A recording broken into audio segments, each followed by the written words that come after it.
The long-running controversy surrounding the Aravalli mountain range has once again reached the Supreme Court, bringing renewed focus to environmental protection, mining and governance. The issue centers on a new definition that classifies hills as part of the Aravalli range only if they rise 100 meters or more above the surrounding ground. This definition has sparked widespread opposition from environmentalists and civil society groups who argue that it could seriously weaken protections for one of India's oldest mountain systems.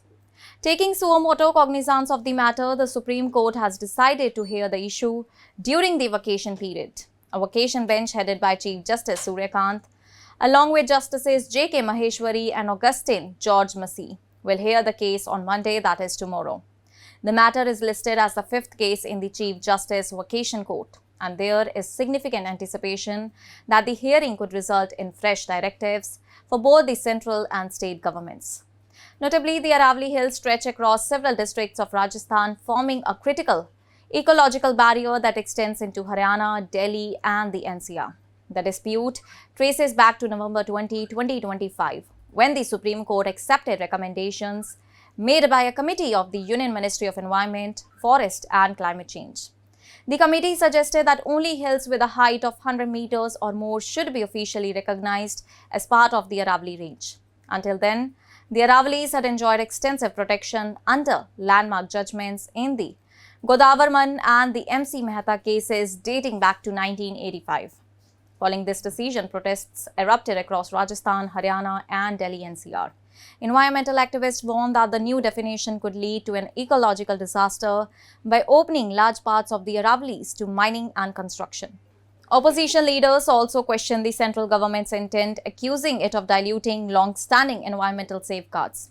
Environmentalists have argued that allowing mining in hills below 100 meters would fragment and ultimately destroy the continuity of the mountain range. The central government, however, has maintained that these concerns are based on misconceptions and has insisted that existing protections remain intact. Adding to the legal challenge, R.P. Balwan, a retired officer of the Haryana Forest Department, filed a petition in the Supreme Court last week. He challenged the recommendations of the Environment Ministry's committee within the ongoing Godavarman case. Acting on this petition, the Supreme Court issued notices to the central government as well as the governments of Rajasthan and Haryana and the Environment Ministry. The court is expected to hear this petition after the winter vacation.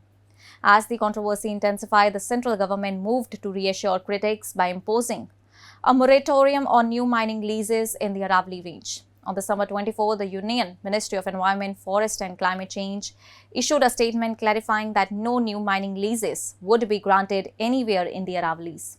State governments were directed to enforce a complete and uniform ban on the issuance of new mining leases across the entire mountain range.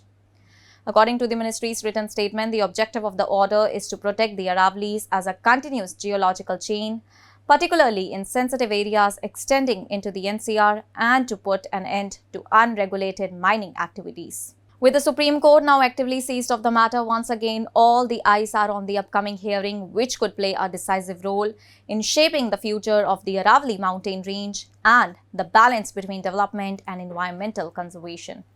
Court अपनी जगह काम कर सकती है, परंतु सरकार ने already घोषणा कर दी है कि अरावली पे किसी प्रकार की भी माइनिंग अलाउड नहीं की जाएगी, नई माइनिंग किसी प्रकार से अलाउड नहीं की जाएगी। सर, फ्यूल नहीं मिलेगा और नॉन BS6 व्हीकल्स को स्ट्रिक्ट एंट्री पे पाबंद है, अगले ऑर्डर तक ये परमानेंट है। दिल्ली के अंदर जो पोल्यूशन की स्थिति है उसको लेकर ऑर्डर पास किया गया। अपेक्षा करते हैं कि दिल्ली वासी इस पे कोऑपरेट करेंगे और अपनी गाड़ियों पे PUC सर्टिफिकेट लेंगे। 100 डेज के एम्प्लॉयमेंट का वो नहीं बचा है, उसकी कोई इंश्योरमेंट नहीं है। अब 40 दिन का जो वर्क है वो भी प्रोवाइड हो जाए 100 दिन के बजाय तो करना। उनको शायद ये ध्यान में नहीं आया कि ये अब 125 दिन अश्योर किए गए हैं कि 125 दिन का एम्प्लॉयमेंट दिया जाएगा और उसके अलावा 60 दिन जब खेती मजदूरी के लिए है वो अलग से मार्क किए गए हैं, तो कुल मिलाकर 185 दिन की एश्योरेंस है। सर, की जो है मृत्यु हो गई है असॉल्ट वायलेंस के बाद हॉस्पिटल में गंभीर हालातों के बाद मृत्यु हुई। उत्तराखंड के मुख्यमंत्री धामी साहब ने ऑलरेडी उस अभियुक्त के ऊपर 25,000 रुपए की धनराशि उसके ऊपर इनाम रखी है और ये भी जानकारी मिल रही है कि अभियुक्त नेपाल का था। उत्तराखंड की पुलिस नेपाल पुलिस से ऑलरेडी बातचीत कर रही है और जल्दी ही अभियुक्त पकड़ा जाएगा और इस प्रकार की दुर्घटना आगे ना हो, इसकी भी उत्तराखंड की पुलिस चिंता कर रही है। देखिए, ये अरावली के को लेकर इस तरीके के विरोध प्रदर्शन नहीं है। कांग्रेस पार्टी अगर विरोध दर्ज कराने का काम अरावली के नाम पे कर रही है तो सिर्फ और सिर्फ वर्चस्व की लड़ाई है।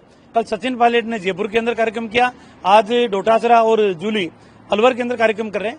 ये कांग्रेस के अंदरूनी वर्चस्व की लड़ाई है, सिर्फ मुद्दा अरावली का बनाना चाह रहे हैं, जबकि वास्तविकता यह है कि 2002 के अंदर अरावली 100 मीटर से नीचे मानी नहीं जाएगी, 100 मीटर के ऊपर को अरावली मानी जाएगी। ये गहलोत साहब की डेफिनेशन है, परिभाषित करने का काम उन्होंने किया। 2002 से लेकर अब तक खनन उसी आधार पे पट्टे जारी किए गए और अब जो डेफिनेशन आई है उससे प्रदेश में नहीं, चारों राज्यों में अरावली क्षेत्र में खनन के पट्टे अब कम दिए जाएंगे, खनन अब कम होगा, क्योंकि दो पहाड़ियों के बीच के 500 मीटर को भी अरावली क्षेत्र माना गया है। इस आधार पे अब वर्तमान में जितना खनन हो रहा है उससे आने वाले समय में कमी होगा। That's all for now. Stay tuned to the Savera for more updates. Do like, comment and subscribe to the channel.